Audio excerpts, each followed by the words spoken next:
So there was a 17-year-old from Australia who has now become a new ISIS spokesman. This is crazy. There's been this fascination with Westerners that are becoming spokesmen for ISIS and joining the movement. So we've got some video. This message I deliver to you, the people of America. I deliver this message to you, the people of Britain.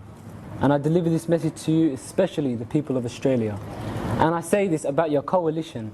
You threaten us with this coalition of countries.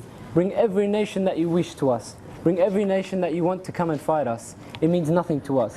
Whether it's 50 nations or 50,000 nations, it means nothing to us. Bring your planes. Bring everything you want to us, because it will not harm us. Why? Because we have Allah Azza wa Jal.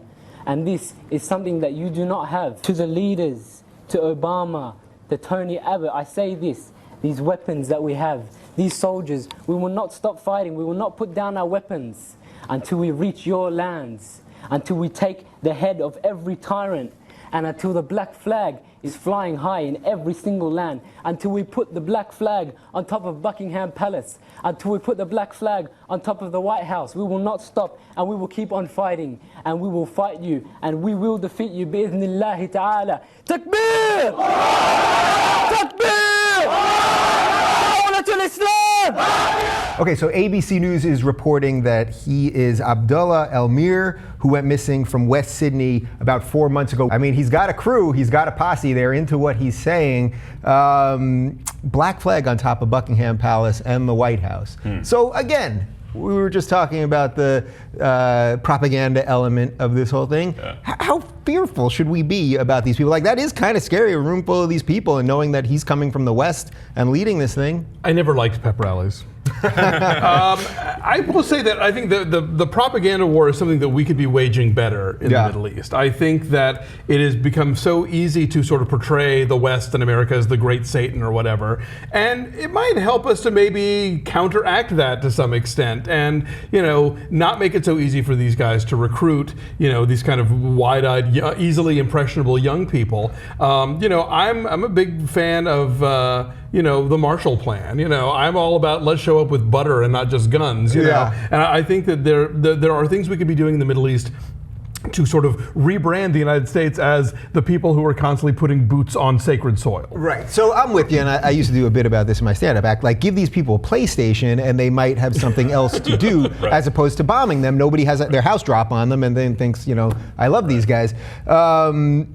Does this sort of show how desperate ISIS is in a way? That they keep pushing this stuff out, like that the fear factor with that thing is bigger than what actually maybe they're accomplishing on the ground? Well, I mean, I think it definitely makes people uncomfortable. The idea that, nationals with foreign passports could be converted to this Jesus camp for psychopaths and, are out there saying these things. I think it's definitely a scary thing.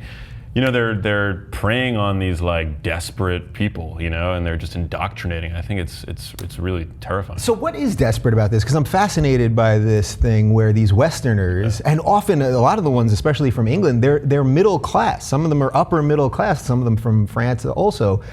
So they're not that desperate in the way we think of desperate, like that they're destitute or homeless and have nowhere else to turn. A lot of them are middle class people, kids.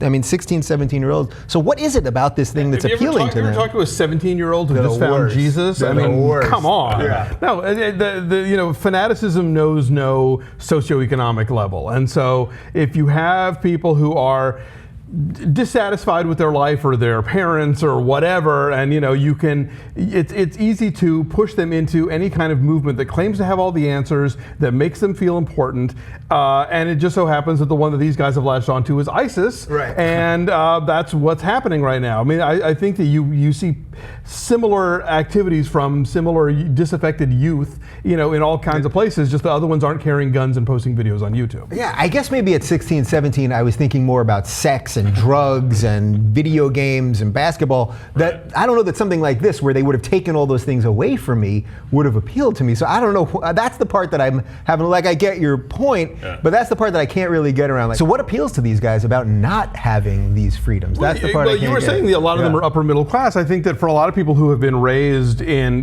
relative comfort and luxury, if you can sell them on a sort of radical fundamentalist fill-in-the-blank religious path, then that's a means of rebellion, and that's all of my cushy stuff is terrible, and how dare you give this to me, parents, and that's as much of a weapon as anything else. Yeah, I guess I'm pro-cushy stuff. I feel like you're pro. We're all pro-cushy no stuff. questions. No one's joining ISIS around here. My first thought when I watched the video was that it was Jonah from Tonga, the Chris Lilly show. I mean, he has the same accent, same disenfranchised sort of. I feel like we could learn a lot from that show. Get this guy a rap contract. I think he There's might. something there. Do you think that these people that leave countries like Australia and France and the U.S. and Britain and everything, should be allowed to come back? That's a debate right now in Congress, although Congress isn't really working, but that seems to be a debate right now. Should we allow these people to leave and then come back into the country? I don't think it's that crazy to say, no, if you go fight for ISIS, you have to give up your passport. I think we send Kerry from Homeland to turn them and they become double agents. Yeah. But otherwise, no, forget it. Would you let these people back in? I mean, all these countries are debating this. Should these people be allowed to come back? I don't even see how that's a debate. Yeah, I mean, I don't think that if there's like evidence that they've bought into a psychopathic,